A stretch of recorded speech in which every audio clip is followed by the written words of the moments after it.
Rohingya کے مسلمانوں کو، بلکہ روہنگیا مسلمانوں اس وقت جو مظالم کا شکار بنایا جا رہا ہے، اس کی داستان بہت طویل ہے۔ سن 1962 عیسوی میں برما میں فوجی حکومت قائم ہوئی۔ اس نے برما کے صوبے ارکان اور اس کے ضلع اتیاب میں مسلمانوں پر انتہائی شدید مظالم مہم چلائی، ناقابل برداشت مظالم، اور یہ کہہ کر ان کو مظالم کا شکار بنایا گیا کہ تم برمی نہیں ہو، تم بنگالی ہو۔ اس وقت ہجرت کر کے بہت بڑی تعداد ہمارے برمی بھائیوں کی، ارکانی بھائیوں کی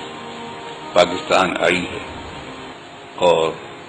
وہ سلسلہ آج تک چلا آ رہا ہے۔ وہاں کے علماء، عوام، عورتیں، بچے، مرد، ضعیف، بوڑھے، یہ سب کے سب ہجرت کر کے طرح طرح کی مصیبتیں جھیلتے ہوئے یہاں پہنچے ہیں، اور یہاں آ کر انہوں نے پناہ لی۔ الحمدللہ پاکستان چونکہ دو قومی نظریے پر قائم ہے، اس نظریے کا تقاضا ہے کہ دنیا بھر کے تمام مسلمان بھائی بھائی ہیں۔ قرآن کریم نے یہ اصول بتایا ہے، انما المؤمنون اخوہ، تمام مومنین بھائی بھائی ہیں۔ کسی بھی نسل سے ان کا تعلق ہو، کسی بھی علاقے سے ان کا تعلق ہو، کسی بھی رنگت کے رکھنے والے ہوں، کوئی بھی زبان بولنے والے ہوں، دنیا کے کسی بھی خطے میں ہوں، وہ ہمارے مسلمان بھائی ہیں۔ اسی اخوت کے رشتے نے ان کے لیے بھی ہمت پیدا کی، اور ہماری حکومت پاکستان نے بھی بہت دل کھول کر ان حضرات کے ساتھ تعاون کیا، اور بڑی تعداد میں یہاں یہ حضرات تشریف لائے ہیں ہمارے بھائی، اور اسی کے نتیجے میں ہمارے دارالعلوم کراچی کے بالکل برابر میں برمی کالونی آباد ہے، اور آج تک وہاں الحمدللہ وہ حضرات رہائش پذیر ہیں۔ انہوں نے اپنے مدرسے بھی قائم کیے ہیں، مسجدیں بھی بنائی ہیں، مکانات بھی بنائے ہیں، بازار بھی ان کے ہیں، پورا شہر ہے۔ اسی طرح موسیٰ کالونی کی آبادی بنی، ایک بہت بڑی تعداد ہمارے مہاجر بھائیوں کی، برمی مہاجر بھائیوں کی یہاں آئی۔ ہمارے خود دارالعلوم میں بھی ہم ارکان کے اور اتیاب کے بہت سے مسلمان بھائی الحمدللہ اچھے اچھے مناصب پر، اچھے اچھے منصبوں پر قائم ہوئے کام کر رہے ہیں، چھوٹے مناصب پر بھی ہیں، اونچے مناصب پر بھی ہیں۔ میرے قریبی ہمارے سابق ہم سبق حضرت مولانا مفتی عبداللہ صاحب برمی مدظم لوہم، جن کو میں نے اس وقت خاص طور سے زحمت دی ہے، دارالعلوم میں قیام پذیر ہیں، دارالعلوم میں مؤثر خدمت انجام دیتے ہیں، فتویٰ اور تخصص تربیت فتویٰ کا، اور درجہ حدیث کے اور دور حدیث کے استاد ہیں، پرانے بزرگوں میں ان کا شمار ہے۔ ان کو اس واسطے آج میں نے یہاں بلا لیا تھا کہ تاکہ آپ کی ملاقات میں ان سے معلومات بھی حاصل کی جا سکے۔ پھر یہیں سے ہمارے مسلمان ارکانی بھائیوں نے ہجرت کی ہے سعودی عرب، چنانچہ بہت بڑی تعداد مکہ معظمہ میں جا کر آباد ہوئی، اور وہاں میں نے وہ علاقہ دیکھا ہے جہاں برمی بھائی گئے ہیں۔ ان میں بہت سارے وہ حضرات بھی ہیں جو پہلے یہاں دارالعلوم میں تھے، تب جا کر وہاں آباد ہو گئے۔ اب وہاں کچھ باہر کے لوگوں کو جن کو اقامہ ملا ہوا ہے، کچھ قانونی پابندیاں بڑھ رہی ہیں، اس وجہ سے کچھ حضرات وہاں سے پھر پاکستان واپس آ رہے ہیں۔ خلاصہ یہ کہ ان پر مظالم کی داستان طویل ہے، اور پاکستان نے دل کھول کر، اور سعودی حکومت نے بھی دل کھول کر ان حضرات کا تعاون 1962 سے کیا ہے، جو جاری رہا ہے، جاری ہے۔ لیکن تازہ ترین جو مصیبت روہنگیا مسلمانوں پر ڈالی گئی ہے وہ ایسی خوفناک ہے اور ایسی خطرناک ہے کہ اس کی بھی مثالیں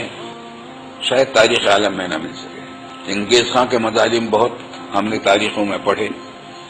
لیکن وہ حالات جو وہاں کے جو میڈیا پر جو ان کی تصویریں آ رہی ہیں، جس انداز سے وہ مظالم ڈھا رہے ہیں، بد سے بدتر مجرم کو وہ کبھی سزا نہیں دی جاتی جو انہوں نے برتاؤ کیا ہے، بلکہ کسی جانور کے ساتھ بھی ایسا سختی کا برتاؤ، سنگ دلی کا برتاؤ سننے میں نہیں آیا۔ مجھے بتایا گیا کہ ایک منظر دکھایا گیا ہے کہ بہت تندرست توانا آدمی ہے، رو گیا، مسلمان ہے، اس کا پہلے ایک ہاتھ کاٹا گیا زندہ کا، پھر دوسرا کا ہاتھ کاٹا گیا، پھر اس کی ٹانگ کاٹی گئی، پھر چوتھی ٹانگ کاٹی گئی، اور پھر ایک آگ دہکائی گئی اور اس کو پکڑ کر اس کے اوپر اس کو جلایا گیا زندہ کو۔ ان حالات میں پوری امت مسلمہ کی ذمہ داری ہے کہ وہ ان کی دامے جرمے سخن جو کچھ بھی حمایت کر سکتے ہیں، حمایت کر سکتے ہیں، امداد کر سکتے ہیں، اس میں درِ اقدام کریں۔ ان کی امداد اور تعاون بہت بڑی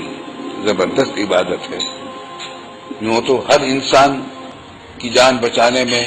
اگر کوئی مسلمان کوشش کرے، چاہے وہ غیر مسلم ہو، اس کو مظالم سے بچانے کے لیے کوشش کرے، وہ خود ایک بہت بڑی عبادت ہے، کیونکہ ظلم کی اجازت مسلمانوں کو بھی نہیں ہے کہ وہ کافروں پر مظالم کریں۔ قرآن نے جگہ جگہ اس پر پابندی لگائی ہے۔ تو اگر کسی غیر مسلم قوم پر بھی مظالم ہوتے تو ہم محسوس کرتے کہ ہماری ذمہ داری ہے کہ ان کی بھی تک کچھ تعاون کریں جتنا ہو سکے، لیکن یہ تو ہمارے بھائی مسلمان بھائی ہیں، ہماری امت مسلمہ کے افراد ہیں، ان کی ہر قسم کی تعاون اور مدد انتہائی ضروری ہے، اور حکومت پاکستان کا بھی ذمہ داری ہے کہ وہ اپنے ہر ممکن تعاون اور ہر ممکن اقدام کے ذریعے ان کے مظالم میں کمی کی کوشش کرے۔ ان کا ایک جرم یہ بھی بتایا جاتا ہے ارکان کے مسلمانوں کا کہ جب تحریک پاکستان چل رہی تھی تو انہوں نے یہ مطالبہ کیا تھا کہ ہمیں پاکستان کا حصہ بنایا جائے، اور وجہ اس کی یہ تھی کہ ان کی سرحدیں مشرقی پاکستان سے ملتی تھی، چاٹگام کے قریب مشرقی پاکستان سے ملتی تھی، تو ان کا مطالبہ تھا کہ ہمیں مشرقی پاکستان میں شامل کیا جائے، جو اس وقت ان کا مطالبہ مانا نہیں گیا، لیکن اب اس کا انتقام بھی موجودہ حکومت لے رہی ہے۔ اللہ تعالیٰ سے دعا بھی کرنی چاہیے کہ ہمارے ان مسلمان بھائیوں کی ہر قسم کی مدد فرمائے، ان کی مظالم و پریشانیوں کو دور فرمائے، اور امت مسلمہ کو اپنے فرض منصبی ادا کرنے کی توفیق عطا فرمائے۔